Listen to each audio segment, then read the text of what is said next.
Oke, kemarin kita selesai dengan soal-soal limit. Nanti di tutorial ada satu soal limit yang penting yang belum ada di sini. Tapi sebenarnya kalian bisa tebak caranya. Nanti aja dibicarakan di tutorial. Nah, sekarang saya lanjut dulu teorinya. Ini lanjut ke kontinuan fungsi gitu ya. Coba kita lihat dulu samakan dulu dengan fungsi satu peubah ya. Kalau di fungsi satu peubah, misalkan saya punya misalkan Y sama dengan fungsi X. Nah, maka fx itu dikatakan kontinu di X sama dengan berapa lah, sama dengan A gitu. Bila apa syaratnya kontinu tuh nilai fungsinya ada ya, harus terdefinisi dulu. Kemudian limitnya juga harus ada. Limit X mendekati A bukan nol ya. Dari fx juga harus ada. Dan ini keduanya harus sama. Jadi syaratnya nilai fungsi di A dengan limit fungsi di A itu harus sama. Gitu ya. Boleh juga pakai limit kiri kanan. Limit kiri sama limit kanan sama dengan nilai fungsi. Nah, di fungsi dua peubah sama aja. Jadi ini nggak akan panjang lebar di sini ya. Jadi syaratnya sebuah fungsi dua peubah set itu disebut di continue di titik ini karena ini variabelnya dua kan. Bila nilai fungsinya harus ada dulu dan nilai limitnya juga harus ada dan keduanya sama. Gitu ya. Oke. Nah, sifat-sifatnya sama aja dengan di fungsi satu peubah. Bila f dan g continue di sebuah titik A, B, maka hasil tambahnya kurang kali bagi continue juga. Gambarannya kalau di grafiknya gimana? Yaitu permukaannya di situ nggak berlubang, nyambung ya. Permukaannya nyambung bagus. Karena didekati sebagai limit dengan nilai fungsinya sama gitu ya. Jadi di situ nggak terjadi lubang. Kalau di satu peubah kan apa sama aja. Kalau continue grafiknya nyambung gitu ya. Nah ini sifat-sifat itu semua dibuktikan, tapi kita nggak akan belajar bukti-buktinya. Kalau saya punya polinom dua peubah, ingat kalau polinom itu pangkat dalam variabelnya tuh bulat, ya. Pangkat di dalam variabelnya bulat. Nah ini karena ada dua peubah, maka ini konstanta. Yang muncul pangkatnya cuma satu ya X aja dan Y saja. Ini. Terus yang pangkatnya dua dikontribusi oleh X kuadrat, Y kuadrat, dan X kali Y. Seolah-olah ini pangkatnya satu, pangkatnya satu. Ini mengkontribusi yang order 2-nya. Dan seterusnya ya. Yang pangkat 3 nanti kombinasinya lebih banyak gitu. Oke. Polinom dua peubah yang seperti ini dia sudah kontinu di seluruh R2. Kenapa di R2? Karena variabelnya gini ya. Variabel bebasnya kan di R2. Pasangan terurut. Fungsi rasional dua peubah, fungsi rasional itu polinom bagi polinom. Itu kontinu di seluruh daerah definisinya. Yang bukan daerah definisinya ya, misalkan penyebutnya nol yang nggak dimasukkan gitu ya. Titik A, B-nya itu kalau menyebabkan penyebutnya nol nggak dimasukkan. Oke. Nah, fungsi rasional itu polinom bagi polinom. Fungsi komposisi, coba kita lihat fungsi komposisinya. Ini kenapa dua peubah dan ini satu peubah? Saya akan jelaskan ya. Ini di sini di OneNote ya. Oke. Ya rumusnya. Coba sekarang saya contohkan. Kalau saya punya ini, eh, misal eh, ada dua fungsi, dua peubah. Belum ke rumus yang di atas ya. Yaitu yang satu GXY dan yang satu lagi fungsinya dua peubah juga. Nah, kita lihat coba. Kalau mau dikomposisikan, eh, apakah, atau jangan apakah, eh, sebentar. Bagaimana bentuk komposisinya dari ini? Ya, kita lihat. Atau jangan gitu nulisnya. FOG-nya. Kita lihat. Kalau kita hitung. FOG itu dengan F dari G. G, X, Y ya. Nah, ini kan hasilnya satu bilangan. Ya, F dari satu bilangan kan. G, X, Y ini hasilnya kan sebuah bilangan nih.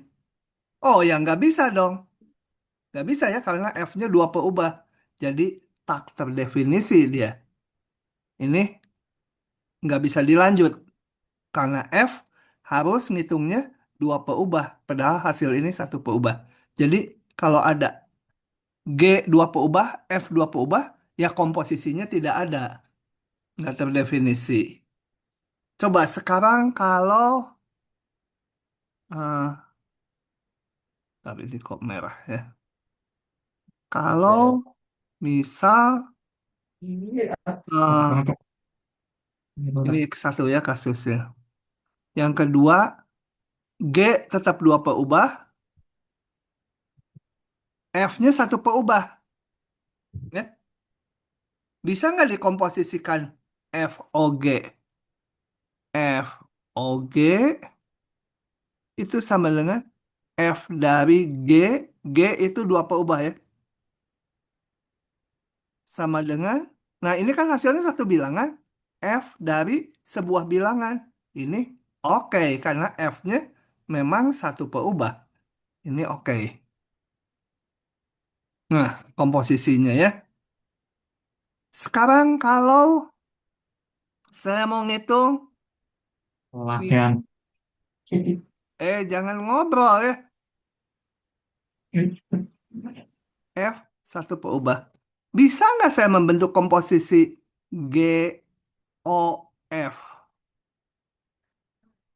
GOF ada G dari F. F cuma satu peubah. Nah, ini menjadi G dari sebuah bilangan. Nggak bisa. Kenapa nggak bisa? Karena G memerlukan dua variabel di sininya. Sedangkan ini hasilnya satu, sebuah bilangan fx itu. Jadi ini tidak bisa. Jadi yang bisa dikomposisikan itu kalau ini fungsi dua peubah, hasilnya satu bilangan kan, dihitung oleh fungsi satu peubah. Jadi komposisi dari fungsi dua peubah dengan satu peubah bisa. Satu peubah dikomposisikan ke dua peubah nggak bisa. Ya. Dua peubah dengan dua peubah juga nggak bisa tadi. Nah, maka di sini hanya muncul ini. G-nya dua peubah, F-nya satu peubah. Gitu ya. Maka nggak usah pusing lah dengan belakangnya. Komposisinya kalau dua-duanya kontinu, komposisinya juga kontinu. Gitu ya. Dan komposisinya hanya yang F, O, G. Kalau G, O, F nggak bisa. Kayak tadi G, O, F nggak bisa ya. Kalau F-nya satu peubah, nanti si G kan butuh dua gitu. Ngelihatnya gini kalau lupa. Oke. Yang penting kalau kontinu, komposisi dan kontinu, maka hasilnya kontinu gitu aja. Nah, jelaskan kekontinjuan fungsi ini. Kita lihat ini sebagai komposisi fungsi dua peubah ini, seolah sebagai G-nya di sini, dikomposisikan dengan fungsi satu peubah cos. Cos satu peubah. Ya, hasilnya kontinu gitu ya. Oke, jadi kita pandang gini. Yang tulisan ini agak nggak enak, saya ganti. Atau bolehlah, nyatakan fungsi ini sebagai komposisi dari fungsi dua peubah dengan fungsi satu peubah. Gini. Komposisi G dan H. H-nya itu yang dalamnya, G-nya itu cos ya, satu peubah. Nah, karena ini kontinu, polinom dua peubah kontinu tadi mana ini? Fungsi cos kita dari fungsi satu variabel udah tahu dia fungsi kontinu, maka komposisinya yaitu GOH, sorry. Jadi cos dari ini dia kontinu gitu ya. Oke, gitu aja. Oke, kekontinuan nggak banyak. Ini saya nggak akan bahas. Ini menyatakan kekontinuan di sebuah daerah. Ya, intinya nggak usah pusing-pusing ada batas segala. Kalau di sebuah suatu fungsi itu kontinu di suatu daerah, artinya kontinu di semua titik pada daerah itu, gitu aja. Ya, jadi ini nanti nggak usah terlalu teoritis. Baik, itu kekontinuan. Ya, intinya hanya nilai fungsi ada di titik itu, limitnya ada, dan keduanya sama. Nah, ini juga konsep yang rumit. Saya akan ringkas. Ya, ini saya akan ringkas. Karena bagian yang pentingnya itu cuma, aduh, satu satu satu part aja gitu, satu bagian aja ya. Jadi saya nggak akan membicarakan ini, aduh, pakai ini ya. Bacanya juga pakai epsilon, epsilonnya ada dua, pusing lah ya. Intinya aja dulu gini. Eh, kita lihat di sini. Review dulu. Ini eh misal, kok merah. Misal atau janganlah. Ini mau melihat eh apa?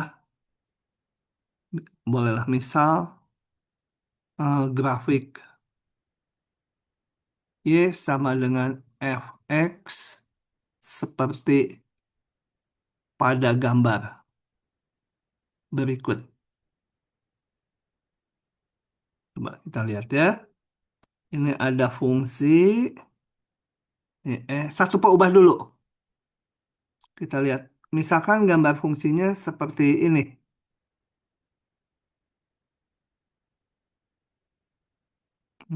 Tajam situ. Di sini tidak ada.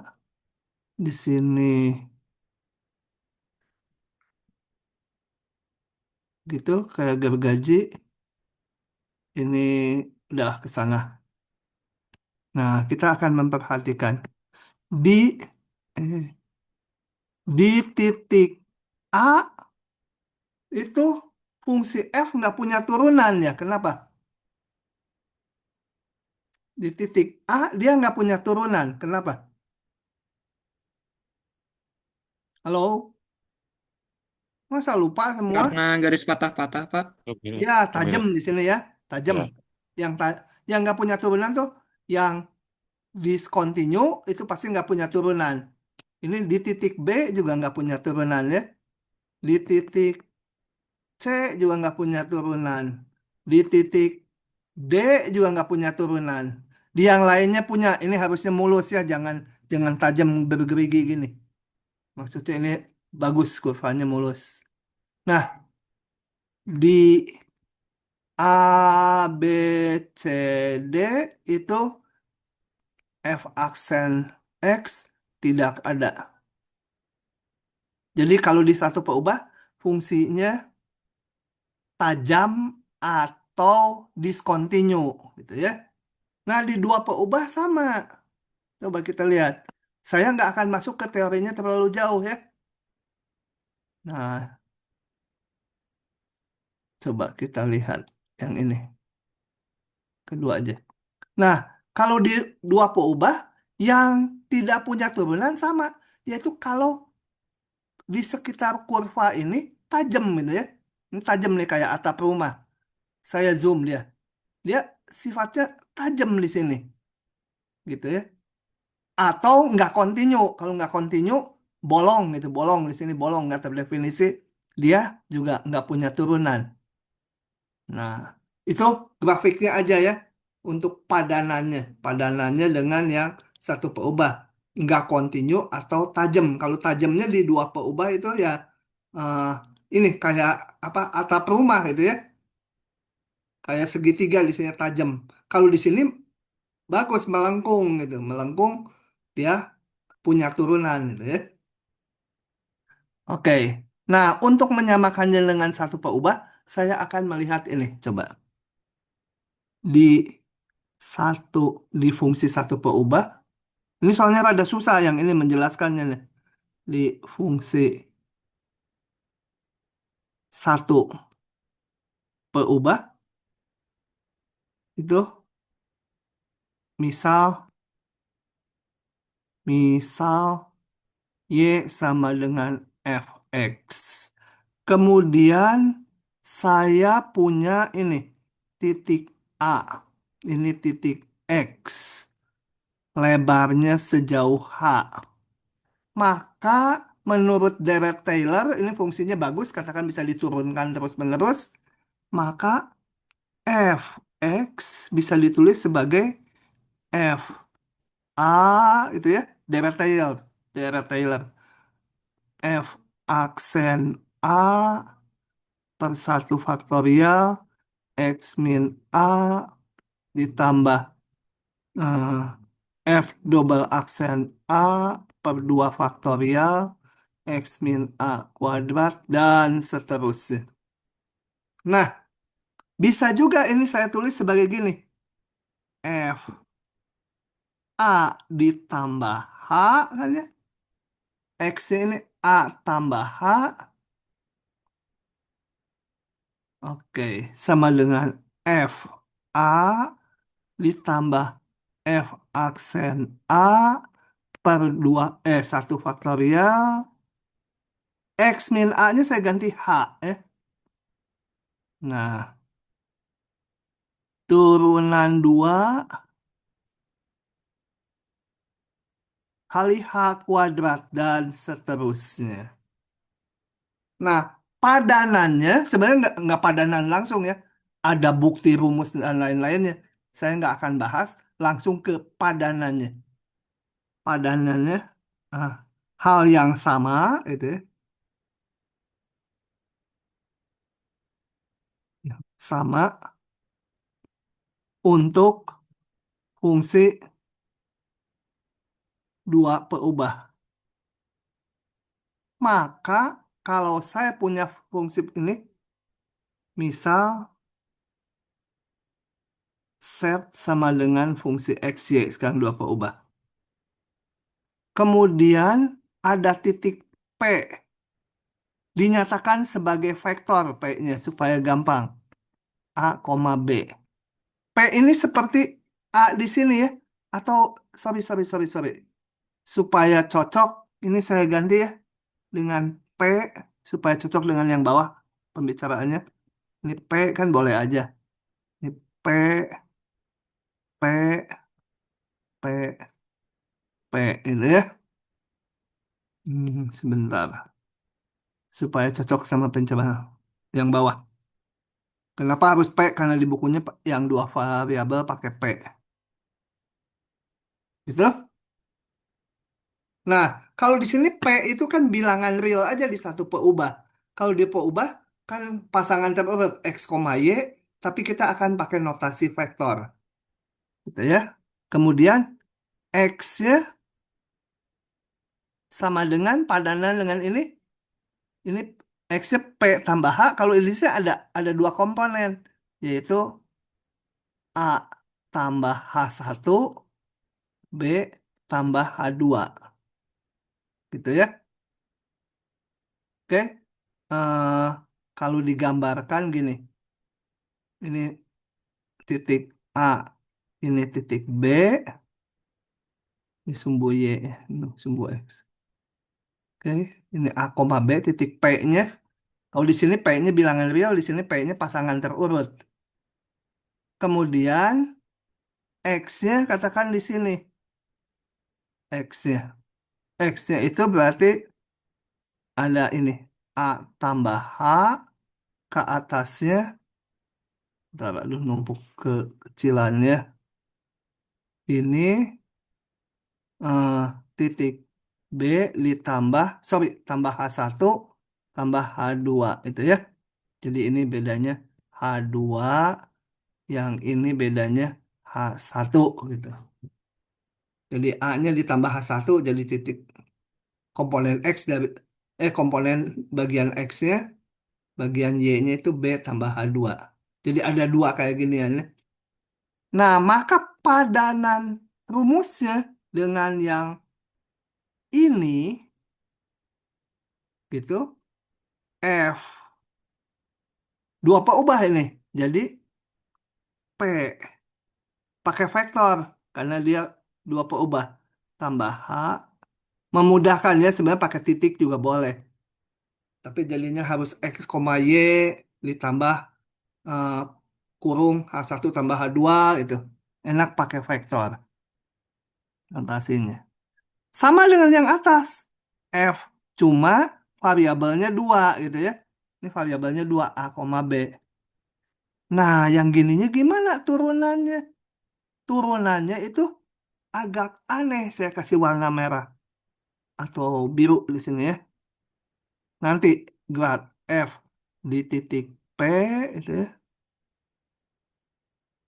Ini kali vektor, kalau di sini H, di sini vektornya H juga tapi vektor ya, dengan ini H itu adalah vektor H1, H2. Jadi hanya kalau di sini yang di atas hanya cuma satu biji, di sini dua variabel hanya yang arah X dan yang arah Y, H1, H2. Gitu ya. Ditambah turunan yang keduanya kita nggak tulis karena itu nanti kalau di dua perubah jadi bentuk determinan nanti aja di belakangan akan dimunculkan. Itu ini sama. Jadi ini dan ini sama, tapi ininya apa? Nah, ininya itu ya, itu yang pentingnya. Ini itu di titik P itu sama dengan vektor isinya turunan ke X di titik P, turunan parsial, turunan parsial ke Y di titik P. Gitu ya. Nah, bahwa bahwa fungsi dua peubah bisa ditulis mirip gini, sebenarnya ada buktinya. Saya nggak akan bahas, cukup rumit ya. Kita langsung menganalogikan aja fungsi satu peubah kalau dibuat Taylor kayak gini, fungsi dua peubah seperti ini. Jadi kita lihat grad F. Ya, ini namanya itu eh, grad F gitu ya. Namanya grad F, segitiga terbalik ini. Nah, dia sebuah vektor. Sebuah vektor. Jadi harusnya di sini dikasih panah ya kan vektor. Ya. Ini kan vektor. Tapi segitiga terbalik ini itu udah notasi standar di matematik, tanpa pakai panah dia udah vektor. Kalau kalian tambahkan panah ya nggak apa-apa itu ya. Nulisnya tapi biasanya udah nggak pakai panah. Orang tahu segitiga terbalik, si grad itu adalah sebuah vektor, isinya turunan parsial ke X, turunan parsial ke Y. Nah, ini yang pentingnya nanti untuk ke belakangnya. Gitu ya. Karena nanti berhubungan dengan rumus-rumus nanti, ya nanti aja teorinya juga belum di belakang. Oke, keterdiferensialan saya hanya ngebahas itu, kemudian ada satu teoremanya. Ininya udah nggak Pak usah. boleh bertanya dulu, Pak. Boleh, boleh, silakan. Kalau di fungsi dua purba berarti nggak bakal dibagi sama faktorial lagi, Pak. Ini sebenarnya dibagi satu faktorial. Nanti yang kedua dibagi dua Oh ya, faktorial. berarti masih sama Tapi ya, Pak. nanti ini untuk hampiran belakangan saya bicarakan. Oke, baik, Pak. Dibagi, betul-betul dibagi satu faktorial ya, kayak ini. Nah, lanjut lagi. Udah pinter, kerasa ada loginya ya. Hmm. Ini nggak usah lah lokal linear. Ini tadi tuh udah pakai notasi ini pusing. Nah, kemudian yang penting sifat-sifatnya. Ini namanya vektor gradien ya atau grad gitu. Grad F. Nah, grad F ini sifat-sifatnya seperti pada seperti eh, pada turunan fungsi satu perubah. Jadi grad dari jumlah sama dengan grad grad dari masing-masingnya dijumlahkan. Grad dari konstanta kali fungsi, ya konstantanya bisa keluar. Sama aja dengan satu perubah. Kali Kali kan kalau fungsi F kali G turunannya F aksen G tambah F G aksen. Ini grad. Grad dari F kali G ditambah F kali grad G. Gitu. Ya.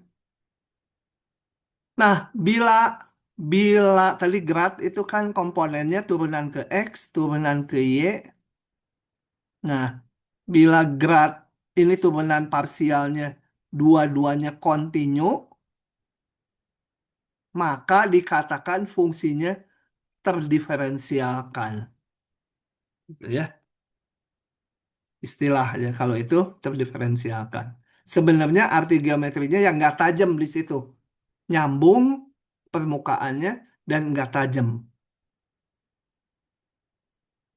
Udah ini. Mau dihitung nggak usah. Udah ini lewat aja nggak terlalu penting. Oke, itu terdiferensialkan. Nanti di konsep yang berikutnya saya hanya memerlukan ini, isinya ini. Ini jangan lupa, grad F itu isinya adalah turunan ke X, turunan ke Y. Kalau diminta dihitung di titik tertentu, ya masukkan aja nanti titiknya. Oke, begitu dulu. Nah, saya akan bahas satu pasal lagi, ya, yang hampir tiap tahun akan keluar itu ya, ini mana turunan berarah. Sebelum dibahas, saya akan lihatkan dulu di GeoGebra dulu. Hmm, Apa ya? Sebentar. Coba kita lihat dulu ini. Mana ya opennya? Open. Local file. Eh, Kemarin turunan parsial terhadap X. Kemarin turunan parsial terhadap X itu kita lihat ada permukaan yang ungu, kita iriskan dengan bidang Y-nya konstan. Ya, Y-nya di sini akar 3 ini yang biru. Bidang Y sama akar 3 itu. Dan irisannya berupa kurva. Ya. Dan kemarin kemiringan garis singgungnya terhadap kurva tersebut tak lain adalah do F do X gitu ya. Y-nya konstan. Do F do X ini kemiringannya. Kemarin ada satu lagi yang ini. Kemudian parsial terhadap Y. Kemudian parsial terhadap Y, langsung buka aja grafiknya. Itu turunan parsial terhadap Y. Ini kenapa buntung ya ininya? Ya biarin lah. Ini ada permukaan, permukaan nih, dipotong dengan bidang X akar 3. Ini bidang yang biru. Yang biru itu X akar 3. X-nya maju sini. Sampai akar 3. Terus digambar bidangnya. Irisannya kembali kurva. Irisannya berupa kurva itu. Maka kemiringan garis singgung di kurva irisannya itu adalah do F atau do set sama aja. Do set, do Y. Kenapa do Y? Karena X-nya di sini konstan. Yang variabel seolah jadi hanya Y. Nah, itu kemarin. Sekarang tujuan kita adalah ini. Tutup dulu. Ini kenapa ya gambar? Bagus ya. Kembali ada permukaan. Sekarang diiris sama kayak kemarin, tapi bidangnya nggak sejajar sumbu X atau sumbu Y. Bidangnya bisa miring gini nih, bidangnya. Jadi bidang ini X, Y-nya berubah-ubah. Kalau yang turunan parsial tuh X-nya konstan atau Y-nya konstan. Ini X dan Y-nya berubah-ubah. Kembali irisannya sih kurva ya. Mana ya? Kurva. Ini gitu. Bukan. Ini. Nah, irisannya kurva. Kembali kita akan menghitung kemiringan garis singgung dari kurva ini. Buat apa nantinya? Karena kemiringan garis singgung itu menyatakan apa? Laju perubahan kalau gerak. Atau bisa juga menyatakan tanjakan si grafik. Kalau kalau turunannya besar, berarti di sininya curam gitu ya. Kalau turun di sininya landai, turunannya kecil nanti. Jadi turunan itu menyatakan eh, cepat atau lambatnya grafik turun atau naik. Kalau di gerak partikel ya menyatakan eh, dia seberapa nanjak bergeraknya. Nah, ini yang akan kita hitung ya.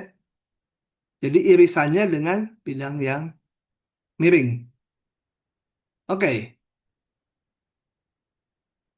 ulangi lagi contohnya ya. Gini, lagi. Nih. Supaya turunan berarah tuh masuk dulu intuitifnya apa sih mau ngitung apa yang dihitung tuh gitu. Ini. Nah, turunan berarah tuh ini ya istilah bahasa Inggrisnya directional derivative. Gini, kembali ceritanya sama. Ada permukaan yang abu-abu kotak-kotak, tapi ini udah agak apa?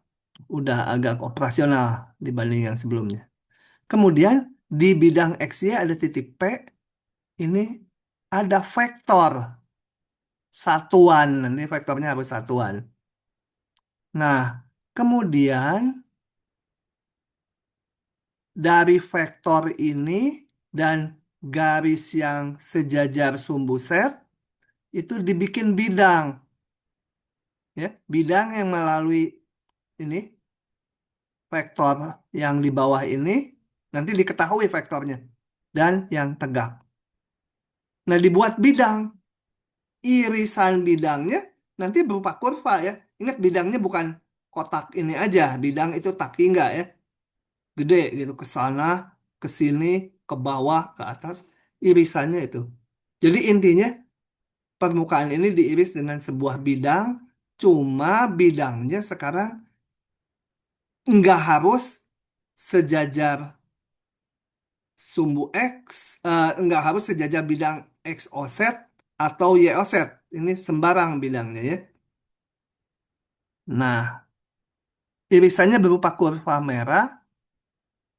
Nah, kita akan ngitung. Ini titik P, ini nilai fungsinya. Nah, kan ini setnya. Mau ngitung kemiringan di sini. Kita lihat coba. Kalau vektornya ini saya gerakan, diganti yang lain vektornya. Nah, yang ini vektornya. Kurvanya tentunya berubah ya. irisan antara bidang yang dibentuk ini dengan permukaan. Kita lihat ini kemiringannya juga jadi berubah. Ini kemiringan garis singgungnya. Kalau vektor P-nya saya gerak-gerakan. Nih, vektor P-nya diganti irisannya. Ini positif menyatakan apa? Bahwa turunannya ini positif. Kurvanya kalau bergerak ke sana berarti nanjak, naik kalau di lereng gunung gitu. Nah, terus saya ganti-ganti nih vektornya sehingga irisan kurvanya juga ganti-ganti.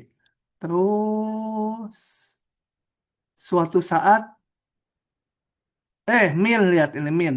Karena ini di dalam grafiknya dihitung sama saya. Min. Itu min menyatakan bahwa sekarang kalau diiris dengan bidang yang dibentuk vektor ini dengan garis tegak ini, kurvanya dapat yang merah ini. Nah, itu kemiringannya negatif. Artinya kalau dari sini bergerak searah vektor ini, dia akan menurun permukaannya. Nggak terlalu kelihatan menurun ya, sepertinya sama aja. Tapi kalau kita putar lagi kelihatan. Nah, ini kan menurun. Kalau dihitung nanti negatif dapatnya. Itu. Nah, kita akan menghitung kalau diberikan vektor ini dibuat garis yang sejajar sumbu set, kemudian diiriskan bidang yang dibentuk ini dengan ini, terjadi kurva, diiriskan dengan bidang itu.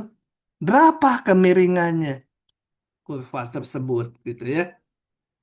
Kayak begitu tujuannya.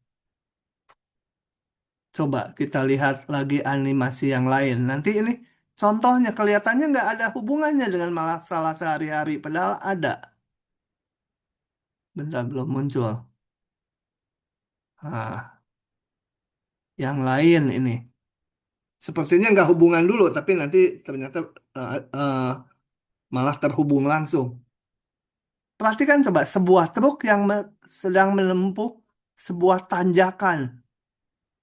Kalau dulu itu ada daerah kalau kita dari Bandung ke Garut melewati daerah yang namanya Nagrek.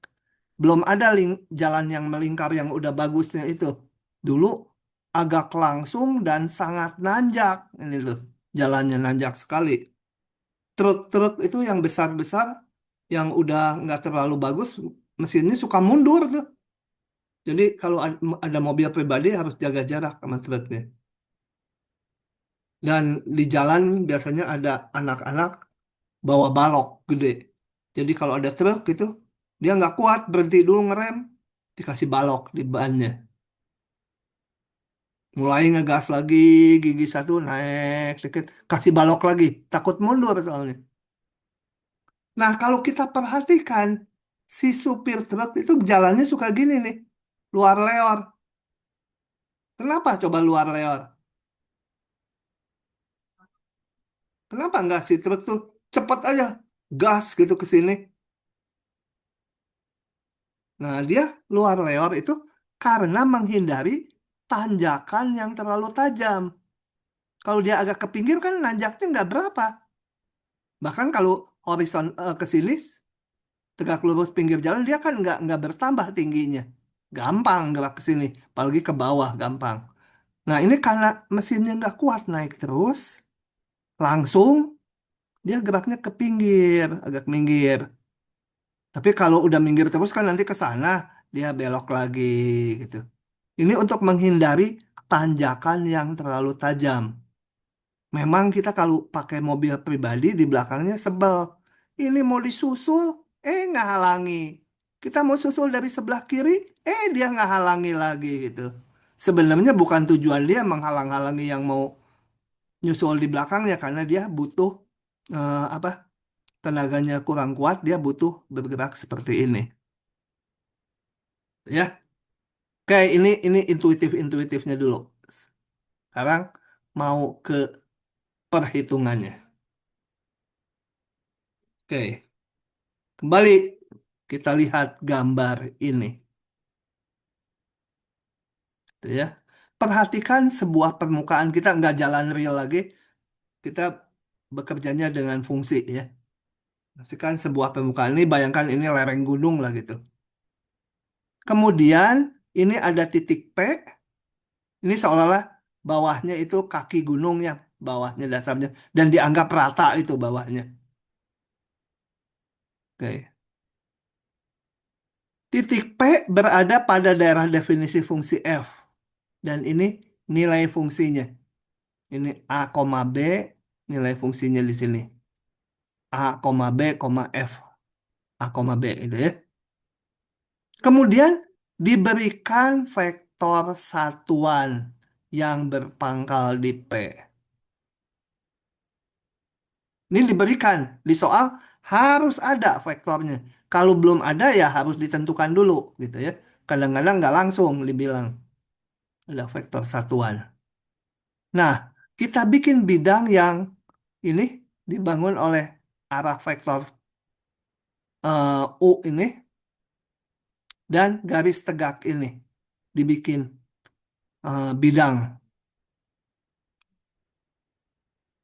Bidangnya tergantung, bisa sejajar bidang X offset, bisa sejajar Y offset, atau nggak sejajar keduanya, miring, tergantung vektor P ini penentu bidang kuningnya ya. Nah, irisannya si abu-abu kotak-kotak diiris yang kuning, irisannya berupa kurva gitu ya, berupa kurva. Nah, oke. Tujuan kita ini di sini dibikin garis singgung, kurva. Mau ngitung kemiringannya atau tanjakannya atau laju perubahan grafik, tanjakan grafik, gradien grafik, sama itu semua ya. Hmm. Oke. Tujuannya ngitung kemiringannya aja. Kalau ngitung persamaan garis singgungnya, kalau udah tahu kemiringannya, ini udah dapat satu titik, ini udah dapat apa? Vektor arahnya, yaitu kemiringannya nanti bisa ngitung vektor arahnya, persamaan garis singgungnya bisa didapat. Jadi inti kita sekarang mah hanya ngitung kemiringannya. Oke. Nah, maka kembali di fungsi satu peubah, kemiringan adalah turunan kan? Turunan di titik yang diminta ya. Di sini sama, kemiringan garis singgung itu itu dinamakan turunan berarah. Kalau di satu peubah namanya turunan aja kemiringan tuh ya.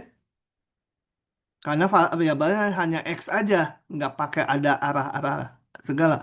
Kalau di sini kan tergantung si P. Kalau vektor P-nya yang lain, misalnya P-nya ke sana, kurvanya lain lagi, kemiringannya beda lagi. Seperti animasi tadi, yang di sini yang saya putar gitu ya, vektor P-nya. Jadi turunannya atau gradiennya atau tanjakannya atau laju perubahan kalau gerak titik itu adalah namanya, secara umum di matematik namanya turunan berarah. Kalau terhadap grafik ya kemiringan grafik, kalau gerak partikel ya menyatakan lajunya, laju perubahan partikel atau besar kecepatannya. Nah, sama aja ini. Kalau di satu peubah itu df dx turunannya f aksen x. Kalau di sini pakai dua peubah. Do f, do u. Kenapa do f, do u? Karena variabelnya dua ini. Ini ya, si u ini kan komponennya dua nih.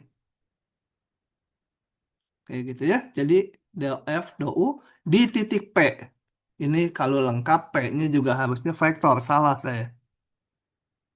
Ini P-nya dinyatakan vektor tadi A, B tadi. Nah, atau notasinya ini perjanjian. Kalau ini mah hanya notasi perjanjian. Yang penting isinya ini. Kalau yang dibiasa satu peubah adalah f x ditambah h gitu ya. Min fx dibagi h. Nah, kalau di sini sekarang ininya x ditambah ini kan kalau di dua peubah dia jadi titik X-nya jadi dua peubah jadi vektor P. Ya, karena dua komponen variabelnya. Ininya juga nggak cuma H, dua komponen ditentukan oleh arah vektor U. Arah yang berbeda menghasilkan nilai yang berbeda nanti. Min FP itu ya dibagi H ini. Nah, ini namanya turunan berarah dari fungsi F di titik P. Nah, gimana ngitungnya? Aduh, susah ya kalau pakai limit gini dua peubah, ininya vektor, susah ngitungnya. Nah, maka sudah diturunkan ini nanti aja sudah diturunkan oleh manusia yang zaman dulu bahwa ini ngitungnya nggak usah pakai limit gini, pusing, lupa nggak apa-apa ininya. Do F do U turunan berarah di titik P itu rumusnya tinggal grad F di titik P dihitungnya kali vektor U-nya. Grad F tadi apa? Grad F isinya adalah vektor turunan ke X, koma turunan ke Y. Gitu ya. Nah, yang ini apa? Yang ini coba saya tutup dulu hal-hal yang spesialnya. Hal spesial. Kalau U-nya sama dengan vektor satuan yang apa? Vektor satuan I gitu ya. Jadi 1,0. 1,0. Ingat, ini kalau saya gambar lagi ulang ini.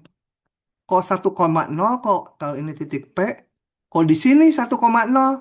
Kan 1,0 tuh harusnya pangkalnya di sini, ininya satu ya, vektor satuan basis itu. Nah, ini dan ini kan sama ya, searah, cuma pangkalnya saya pindahkan ke titik P karena lagi mau menghitung turunan berarah di titik P. Jadi 1,0 gitu ya. Oke.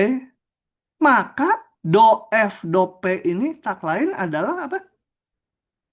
Sama dengan turunan parsial terhadap X. Karena kalau ini vektornya 1,0, kemudian tadi garis tegaknya ini, bidang yang saya iriskan itu dengan permukaan, itu berarti Y-nya konstan kan? Karena bidang ini sejajar X offset. Y-nya konstan. Jadi do F do U itu tak lain adalah do F do X. Kalau U-nya vektor ini 1,0. Yang lain, kalau U-nya itu vektor ini. Jadi kalau ini P-nya saya apa pangkal vektornya pindahkan ke pusat koordinat, ini menjadi vektor ke sana. Pada sumbu Y itu vektor 0,1. U-nya 0,1. Ini di diktatnya terbalik waktu saya bikin. 0,1. Kemudian dari vektor ini dan garis yang sejajar sumbu set, ini saya bikin bidang, irisannya adalah kurva ini. Maka do F do U, kita lihat bahwa bidangnya sejajar bidang YO set. Berarti X-nya konstan. Jadi ini tak lain do F do Y. Ya. Nah, kalau yang turunan berarah secara umum, ini juga turunan berarah ya, cuma spesial yang dua ini. Ini vektornya sembarang ada dua komponen. Maka do F do U-nya itu adalah yang ini, gitu ya. Ini, yang ini. Nah, cuma ngitungnya kita nggak pakai limit ini. Ngitungnya udah diturunkan rumusnya gampang. Tinggal grad F kali U. Dengan U-nya harus vektor satuan. Kalau belum satuan gimana? Ya dibikin satuan dulu. Jadi turunan berarah ceritanya panjang, ngitung tanjakan kurva di ruang atau ngitung laju benda yang bergerak, tapi rumusnya gampang ini, gitu ya. Jadi nanti soal-soalnya jauh lebih gampang dari cerita saya yang rumit tadi. Coba kita lihat contoh-contohnya. Wah, nggak ada jawabnya, harus manual. Baiklah, nanti dikasih itunya, hasil PDF-nya.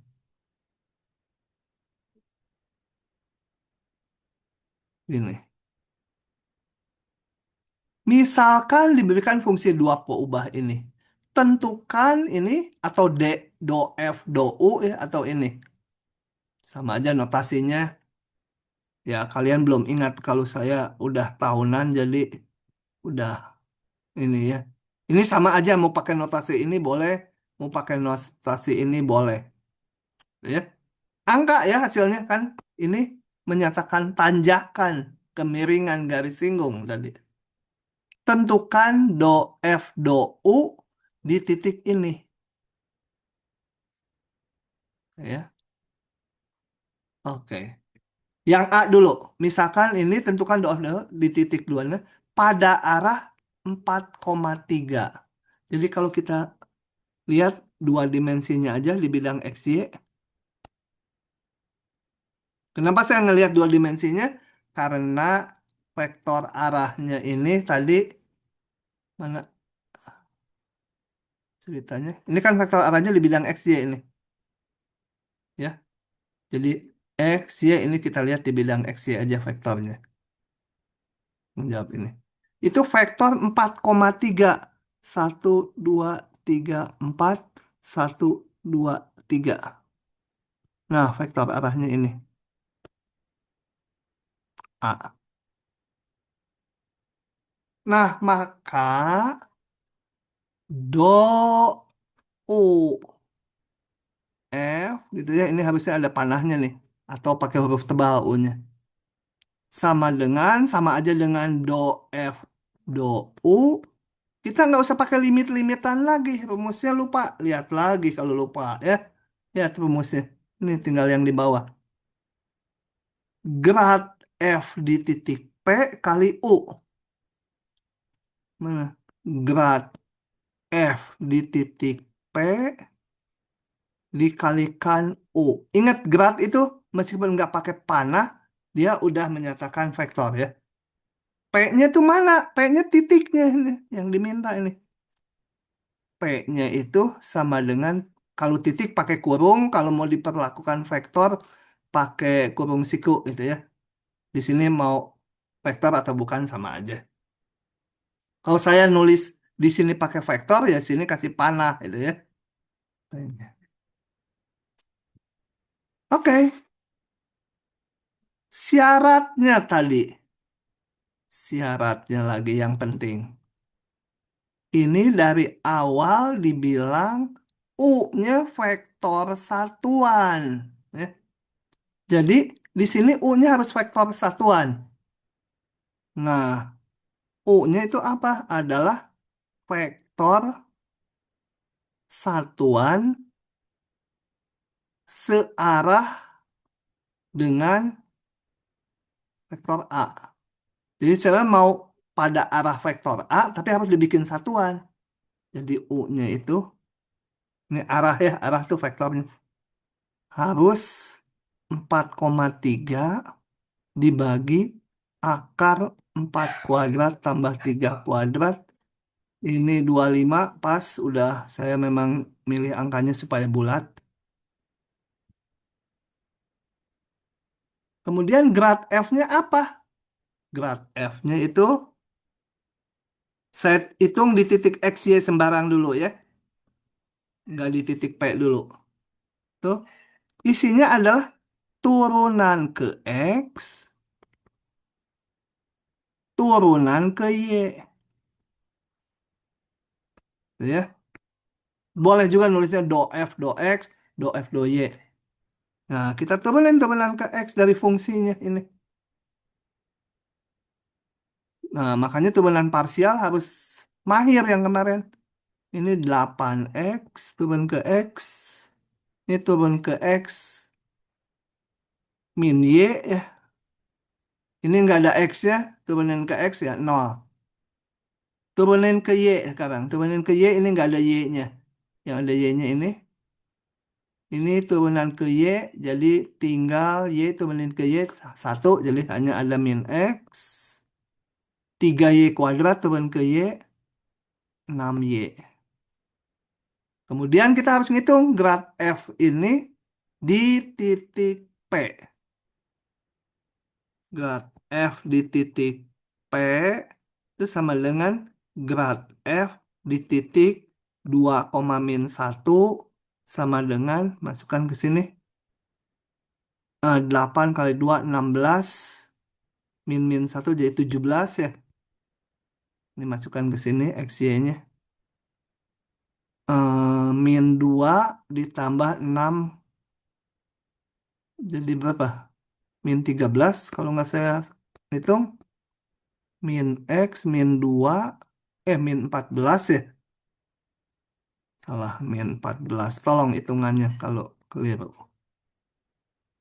Nah, udah dapat nih. U-nya udah dapat.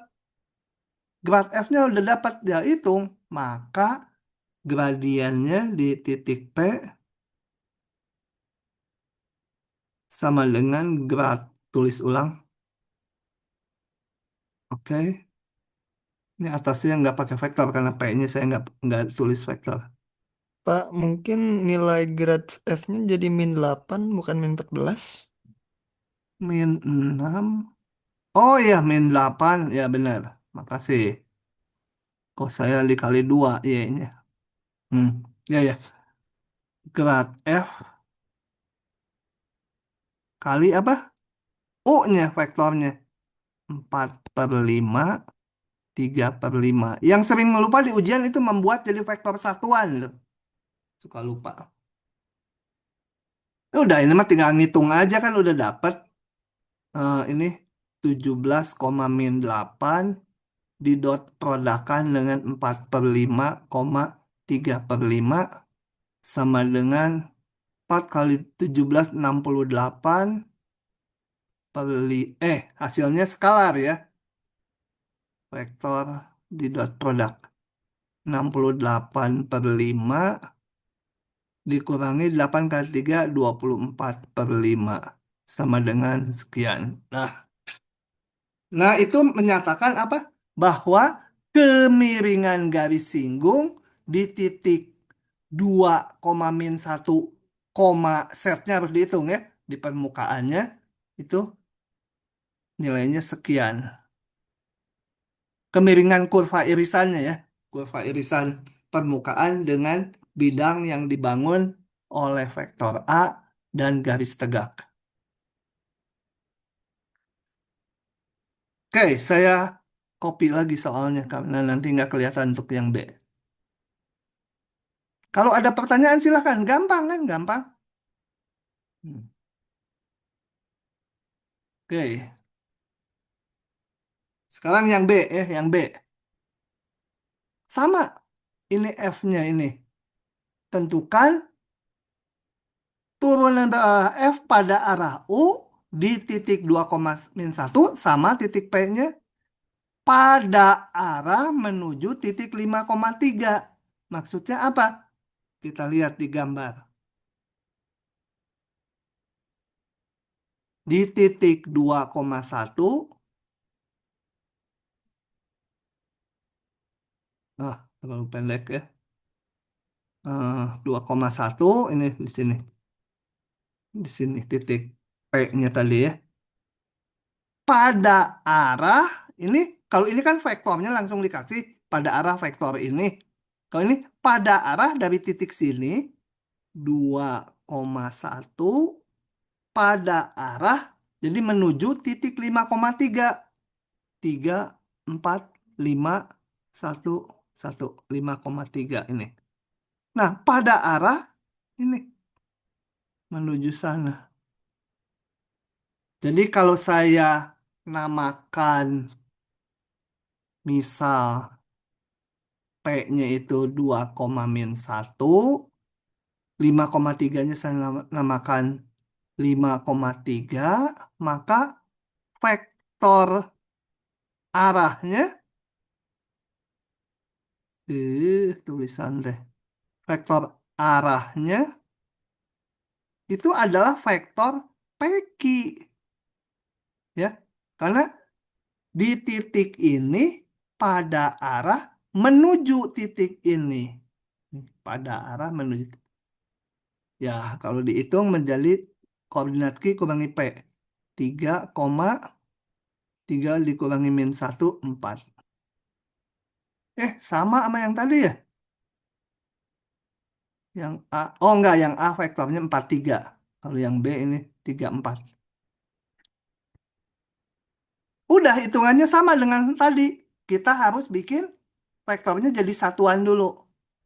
Vektor satuan dari PQ, karena nanti di rumusnya harus pakai vektor satuan, adalah, saya ganti notasi ya, pakai V, jangan U terus. PQ dibagi panjangnya. 3,4, panjangnya adalah akar 3 kuadrat tambah 4 kuadrat. Ini angka-angkanya udah saya atur supaya bulat. 3/5, 4/5. Balikan dari yang tadi. Nah, sekarang yang saya hitung bukan DFDU. Sekarang yang saya hitung adalah DV, ya. Karena saya pakai notasinya V. Atau supaya konsisten, karena di soalnya minta U, ya udahlah pakai U. Sama dengan grad F di titik P dikalikan U. Yang sekarang bukan U yang tadi ya. Ya udah, grad F tadi udah dihitung di atas. Sama, grad F-nya kan di titik ini 17,-8.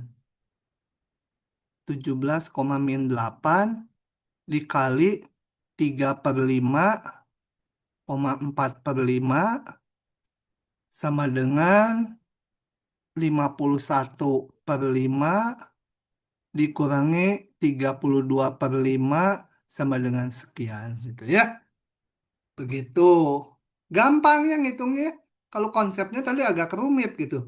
Ada permukaan diiris dengan bidang yang dibangun oleh vektor dan garis tegak dan selanjutnya. Ada pertanyaan? Nggak ada. Ada? Nggak ada. Kalau nggak ada, kita bahas contoh berikutnya.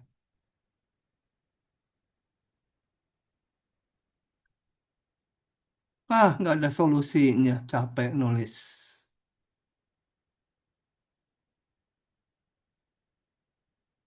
Oke, contoh kedua. Misalkan set fungsi x, y. Nggak tahu aturan fungsinya. Pada arah manakah? Jadi harus menentukan vektor arahnya. Menentukan vektor U-nya. Pada vektor arah manakah supaya ini maksimum. Nah, coba kita lihat. Gimana fungsinya belum ada ya. Nah, kita lihat gini. D, U, F. Mau dicari ini ya. Ini. eh, ingin. Eh, sorry. Tulis saja dulu rumusnya. Sama dengan grad F di titik P. P-nya mau pakai vektor atau enggak terserah ya. Kalau pakai vektor kayak di atas, ya harus nulis titiknya pakai kurung siku. Kalau perlakuan titik ya udah titik. Dikalikan vektor U. Kalau kita diberikan titik P-nya dan fungsinya diberikan, ini bisa dihitung. Yang mau dihitung arahnya mana? U-nya. Jadi di sini dicari U supaya D, U, F di titik P itu maksimum. Gimana nih? Rumusnya ini. Nanti kalau di kenyataan fungsinya diberikan dan turunan berarahnya di titik P-nya ditentukan. P-nya diberikan. Gimana menentukan U-nya? Mau diapakan ini rumus? Ayo, Pakai mikir. yang ada cosnya itu bukan, Pak? Pakai rumus cosinus ya. Saya tulis ulang. D, U, D, nah, U. Eh, tangannya teh sama otaknya udah nggak sinkron, udah aki-aki. Grad F di titik P kali U sama dengan, kan kalau maksimum minimum kita lihat sudut antara dua vektor ini dan ini. Jadi saya hitung panjang F kali panjang U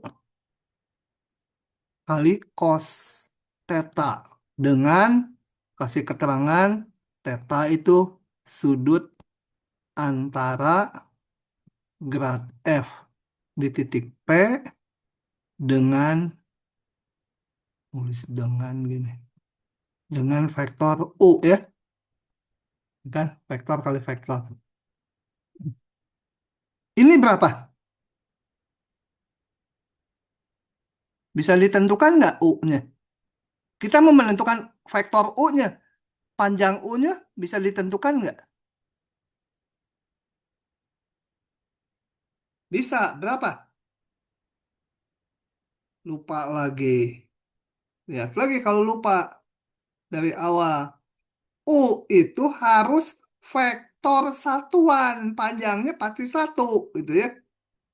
Nah, maka ini nilainya satu. Kemudian, supaya ini maksimum, tetanya harus nol, betul? Nol ya, cosnya satu gitu. Jadi, tulis ulang, supaya DUF di titik P itu maksimum, maka tetanya harus nol. Gitu. Kalau tetanya nol artinya apa? Kalau katakan ini vektor grad F di titik P, dia kan vektor. Tetanya nol, maka U-nya adalah U-nya harus gimana? Searah, betul? U-nya. Kan tetanya nol sudut antaranya. Nah, kalau U-nya searah, berarti U-nya berapa? U searah grad F di titik P. Panjang U sama dengan satu. Jadi, U-nya itu tak lain adalah apa? Halo? Ini, searah panjangnya satu. Tak lain adalah vektor satuan dari grad F. Grad F di titik P dibagi panjangnya. Tak lain adalah vektor satuan dari grad F di titik P ya. Gitu, supaya maksimum. Supaya minimum nanti ini cosnya min satu. Berlawanan tanda. Berlawanan arah. Berlawanan arah, nanti U-nya sama kayak gini tapi minusnya. Gitu kalau mau yang minimum. Suka keluar, sering keluar yang model pertanyaan gini.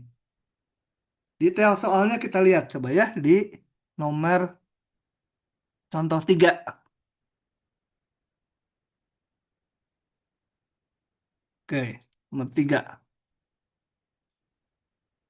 Jadi rumus cosinus jangan lupa ya. Oke, nomor 3. Temperatur sebuah keping di setiap titik XY adalah ini. Jadi ada keping 2 dimensi ya, kepingnya sih. Nah, ini ada keping. Ya, keping kotak gitu ya. Ujungnya saya tempelkan sebagai pusat koordinat salah satu ujungnya. XY ada keping. Temperatur di titik XY, kata ini titik XY. Temperaturnya di titik XY sama dengan 4X kuadrat min XY ditambah 3Y kuadrat. Nah, seekor kutu berada di titik 1,2. Katakan ini 1,2. Nah, ini saya namakan titik P itu ya. Titik 1,2. Berada di titik P.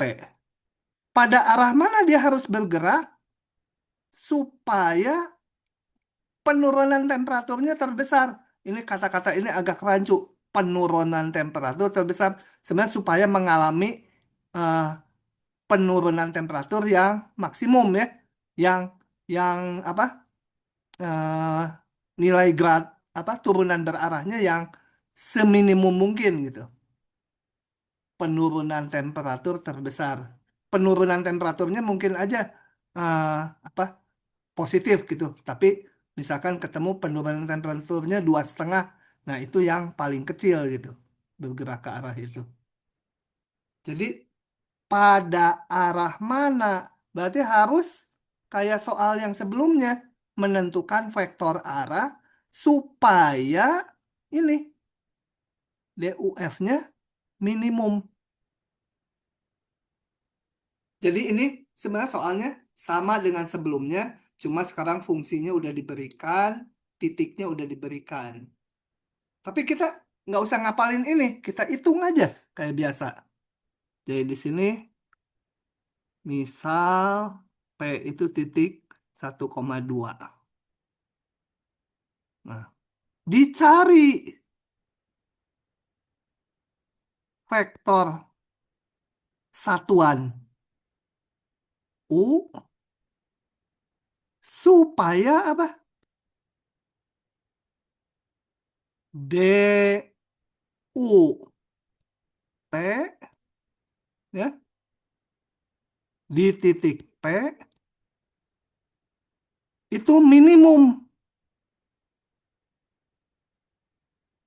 Jadi penurunan temperatur terbesar ya minimum gitu ya. Jadi dia geraknya kemana? Dia menghindari panas. Oke, kita hitung aja.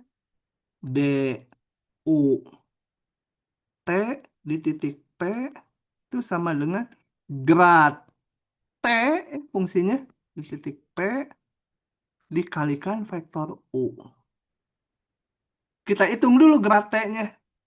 Grad T tentunya di titik XY sembarang dulu. Grad adalah isinya turunan ke X, turunan ke Y. Turunan ke X-nya 8X min Y. Turunan ke Y-nya min X ditambah 6Y. Dari sini ya, saya turunan parsial. Kemudian saya harus ngitung grad T di titik P. Sama dengan, masukkan. Titik P-nya mana tadi? Ini, 1,2. Masukin X-nya 1, Y-nya 2. 8 kali 1 dikurangi 2, 6. Min X, min 1 ditambah 6 kali 2 ya. 12. Nah, jadi min 11. Tolong kalau salah ngitung lagi. Oke, Nggak ada U-nya. minnya, Pak. Hah? 11 aja. 11 aja, Oh, Pak. oh 11 aja. Ah, mantap. Udah, tinggal kita hitung DU T di titik P sama dengan ini masukkan ke sini apa 6,11 kali U, ya itu rumusnya. Pakai rumus kosinus kalau udah maksimum minimum. 6,11 panjang ya, kali panjang U kali cos theta. Kasih keterangan kalau gini theta itu apa? Theta itu sudut antara, jadi jangan males nulis ininya. Saya juga males nih, aduh theta kan udah tau lah di kepala. Nanti kalau yang ngoreksi bisa bilang, theta itu apa? Ah, Bapak masa nggak tahu? Enggak, saya nggak tahu katanya. Nanti disalahin sama dia. Padahal dia tahu itu ya. Sudut antara grad T di titik P dan U. Kembali kayak tadi, ini satu. Ya. Kemudian supaya DUT di titik P kan inginnya seminimum mungkin, penurunan sebesar mungkin. Jadi sebenarnya seminimum mungkin. Minimum, maka cos tetanya sama dengan min satu. Jadi kalau digambar, ini grad F di titik P, ini cosnya min satu. Berarti U-nya harus berlawanan tanda U-nya. Berlawanan arah. Kok tanda ya? Jadi berlawanan arah panjangnya satu. Jadi U itu berlawanan arah dengan grad F di titik P. Kemudian ada tambahan tadi, panjang U sama dengan satu. Sehingga saya dapatkan U itu adalah minus vektor satuan dari ini ya. Ya, tinggal dihitung. Ini sama dengan nomor sebelumnya, cuma udah pakai fungsi ini. Grad F-nya mana tadi di titik P? Ini 6,11. Itu 6, berarti gitu Pak. minusnya nggak ada. Minus vektor 6,11 dibagi akar 6 kali 6, 36, 11, 121 dikuadratkan. Sama dengan minus 6 per berapa, koma 11 per berapa. Ya, ya gini juga udah bener. Oke, satu soal lagi. Itu bener berapa? Konsepnya lama, soalnya juga banyak. Tapi ngitungnya kan gampang, cuma balik-balik lagi, rumus ini aja balik-balik nih, selalu. Grad kali vektor arah. Jangan lupa ini harus satuan. Nih yang agak cerita si Alif. Alif ini anak matematika dulu. Agak malas tapi pintar dia. Kerjanya naik gunung, hobinya. Sama ngoprek internet. Dulu jaringan internet di ITB belum baik. Jadi di grup yang namanya ARC unit itu banyak berkumpul anak-anak yang mau belajar internet. Tapi si Alif ini lulusnya juga rada lama, tapi dia mantap. Begitu lulus kerja, ngelamar di Selam Bersih, diterima dia. Kemudian waktu ada krisis, Selam Bersih tutup beberapa divisi, pindah lagi dia ke IBM, diterima dengan mudah.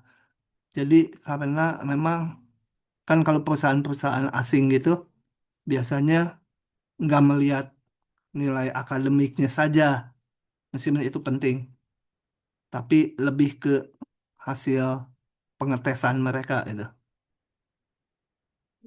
Oke, Alif sedang berada di lereng Gunung Bromo, ya di lerengnya di tengah-tengahnya lah ya, lagi naik gunung kali. Kita ilustrasikan aja Gunung Bromonya segitiga gitu ya, karena saya nggak bisa gambar di lereng gunung. Nah si Alif katakan ada di sini gitu di lereng nih. Sebut aja ini titik P, itu titik awal dia. Nah, bila dia bergerak ke utara, laju perubahan ketinggiannya ini. Kalau bergerak ke utara, arah utara, dia nanjak segini ketinggiannya. Ingat, laju ini eh, besar kecepatannya ya, besar kecepatannya. Sorry, besar perubahan tingginya kalau di sini ya. Bila bergerak ke arah barat, laju perubahan tingginya sekian. Tentukan laju perubahan ketinggian gunung bila ia bergerak ke arah timur laut. Gimana ini soal teh ya? Kan ini turunan berarah tuh kan harus ada fungsinya, harus ada titik awalnya. Ini ada titik awalnya, hanya tahu P aja. Nah, kita susun. Karena, oke. Jadi, saya harus punya fungsinya. Fungsinya pasti ketinggian gunung ya. Jadi, misalkan ketinggian.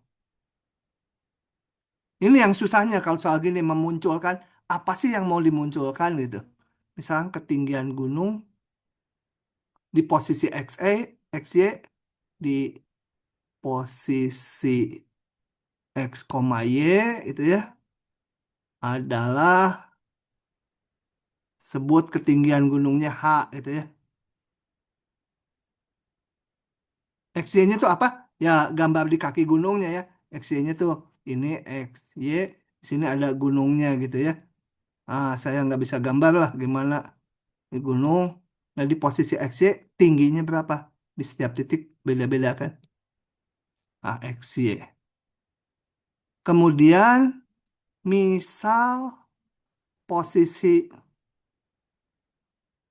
awal alif, dia kan berada di titik di dia berada di gunung, di lereng gunung, sebut aja titiknya titik P.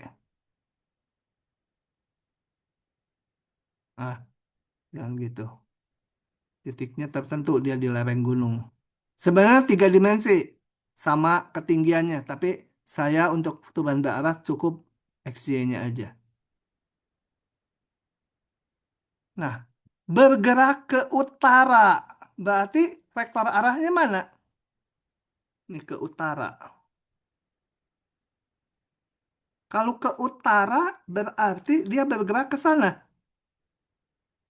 Nah, bergerak ke utara. Maka vektor arah satuannya adalah U, saya sebut sama dengan, ini harus vektor satuan ke utara. Ya harus vektor 0,1 gitu. Ke utara ke atas gitu ya. Vektor satuannya U. Ini. Dan dia katanya laju perubahan tingginya, ini perubahan H berarti. Saya punya D apa? DH DU, atau dari tadi pakai notasi do ya. D. Boleh pakai ini aja. H di titik P itu sama dengan berapa? 0,7. Gitu. Ini laju perubahan ketinggian bila bergerak ke utara. Bergerak pada arah utara. Berarti turunan ketinggian terhadap vektor arahnya. Ada lagi. Kalau bergeraknya ke barat, ke barat. Bergerak ke barat berarti ke arah sana. Nah, tulis lagi. Bergerak ke barat, vektor arah satuannya itu sebut V ya, jangan U semua. V ini, V. Adalah vektor -1,0 ya. Kan harus panjangnya 1 ini. Dan kita dari soal punya DV bergerak ke arah barat. Itu nilainya adalah 0,5. Ya, 0,5. Nah, itu data yang kita peroleh. Sekarang, tentukan laju perubahan ketinggian gunung bila bergerak ke arah timur laut. Timur laut itu arah yang ini ya. Timur laut kan, sorry. Sejajar Y sama dengan X. Tapi ke kanan. Ini timur laut. Oh ya, timur laut. Sekarang bergerak. Sorry. Bergerak. Tulisan jeleknya Abu Billah ya. Bergerak ke timur laut. Vektor arahnya, arah satuannya apa? Kalau ke timur laut apa? Sebutlah vektornya, vektor W gitu ya. Ini tadi vektor U ya. Vektor arahnya apa?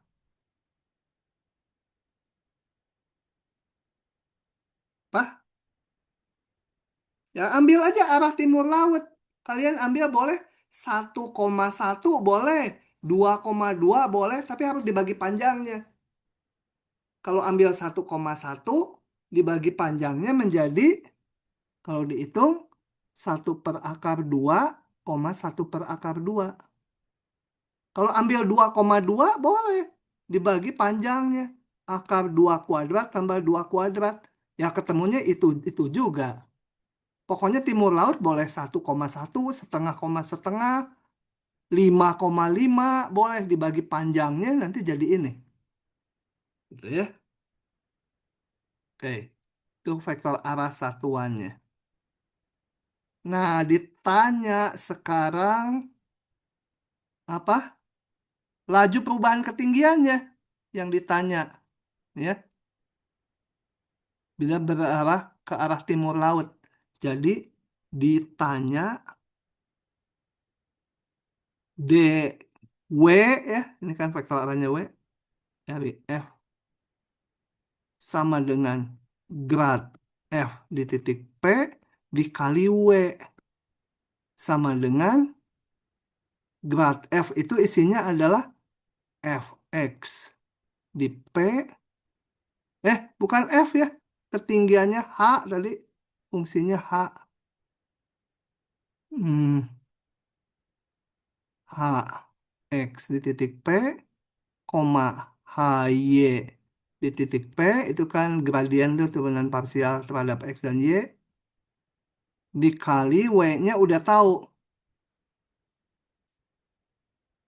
Gimana mendapatkan ini? Ini H ya, H. Pakai data ini untuk mendapatkan angka-angka ini. Kalau ini udah dapat, ya udah dapat kan? Nah, saya gunakan ini. 1 bintang gitu ya. Dari bintang 1, saya dapatkan ini adalah apa? Grad.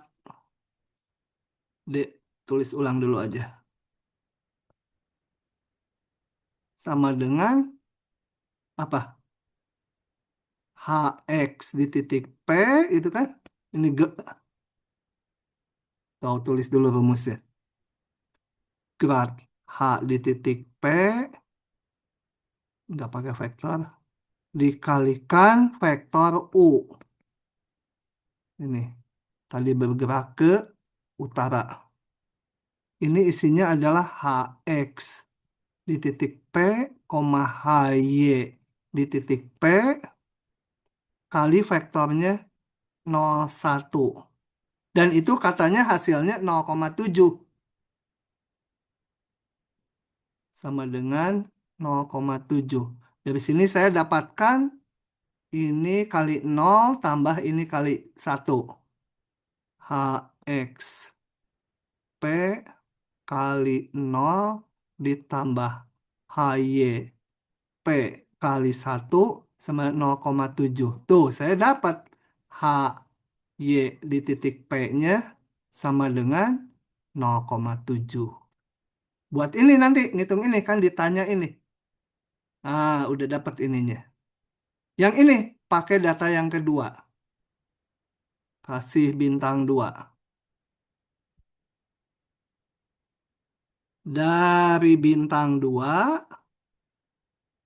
ya, saya dapatkan DP dari ketinggian sama aja grad H di titik P. Nggak pakai vektor. Kali V sama dengan sama aja ininya mah.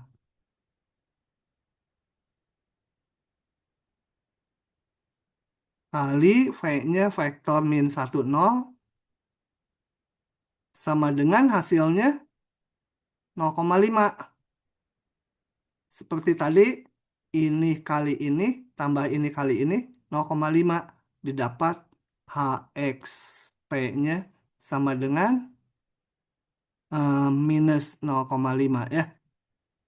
Ini dikalikan min ini sama 0,5. Nah, jadi saya dapat yang ditanya itu masukkan ke sini. Ini udah dapat kan HX-nya min 0,5, 0,7. Aduh, kebanyakan koma. Pakai titik koma ya pemisahnya.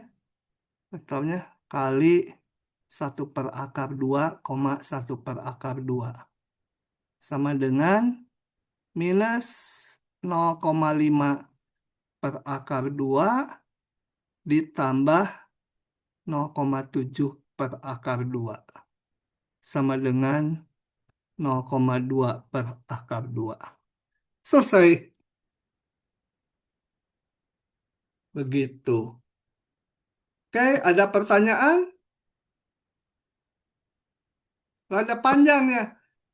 Intinya kalau dikasih Vektor tahu arah bisa. satuan. Ya, silakan. Ada yang tanya?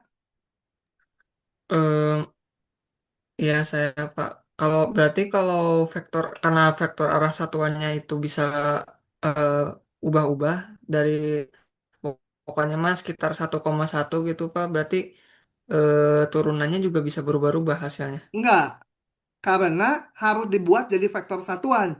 Kalau ngambilnya 1,1, maka vektornya harus 1,1 dibagi panjangnya. Akar 1 kuadrat tambah 1 Oh kuadrat. iya iya. Sama. Jadi vektor satuan tuh supaya tunggal dia. Kalau hanya vektor arah, bisa banyak. Ya. Semua kelipatannya boleh. Tapi kalau di perhitungan turunan berarah, harus vektor satuan. Jadi pasti semacam. Dan Oke nggak Pak. mungkin kemiringannya, laju perubahan ketinggiannya, hasilnya misal dua macam. Masa saya ada di titik P, bergerak ke utara, hasilnya bisa dua macam ya? Enggak lah. Begitu ya. Oke. Baik, itu mengakhiri turunan berarah yang lumayan rumit. Belakangnya agak rumit-rumit nanti ya. Oke, saya hentikan dulu rekamannya.